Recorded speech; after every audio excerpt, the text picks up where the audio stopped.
je te présente les mots de la semaine. D'abord, je vais te les dire de la manière dont on les prononce à l'oral et après, je vais t'aider en les prononçant d'une différente manière pour t'aider à les écrire. D'accord? Par exemple, ici pour le mot dire. Donc, ça se dit dire, mais lors de la dictée, je vais aussi te mentionner après dire pour t'aider à bien prononcer, à bien écrire le R et le E.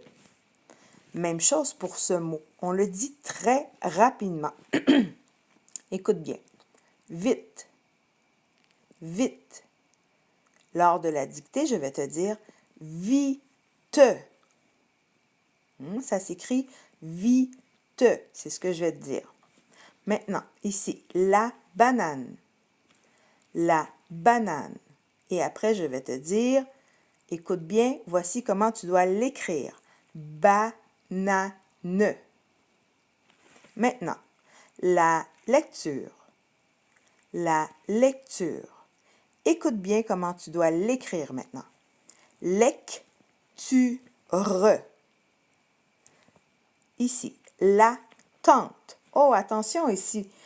On pourrait parler de ma tante Janine ou de ma tante de camping. Alors, ici, avec un A, c'est ma tante Janine, c'est une personne. Alors, la tante, je vais te dire, ça s'écrit tante. D'accord? Maintenant, la nature. La nature. Et je vais te dire, pour t'aider à bien écrire, nature. Maintenant, la patate. La patate. Et pour bien l'écrire, je vais te dire patate. D'accord?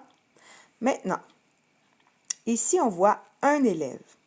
Ce qui est important de comprendre, c'est qu'à l'oral, on entend un élève. On voit un petit mariage entre le N et le E ici. Mais à l'écrit, il faut faire attention de ne pas mettre un N au mot élève, d'accord? Donc, on écrit un élève, mais on dit un élève.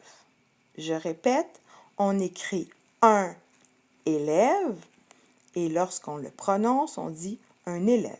D'accord? Maintenant, on peut aussi dire une élève. Pourquoi? Pourquoi ici on peut dire un et là une? Bien en fait, parce qu'on peut avoir un élève garçon et une élève fille. D'accord?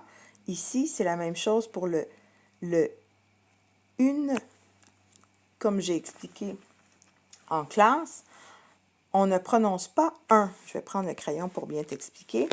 Donc ici, on ne prononce pas un parce que si on regarde, lorsqu'il n'y a pas de E, on prononce un. Lorsqu'il y a un E, bien, ça vient t'indiquer de séparer le U et le N. Donc, tu dois prononcer le U et tu dois prononcer le N. Donc, tu dois dire le U et le N à cause du E après. Alors, je répète.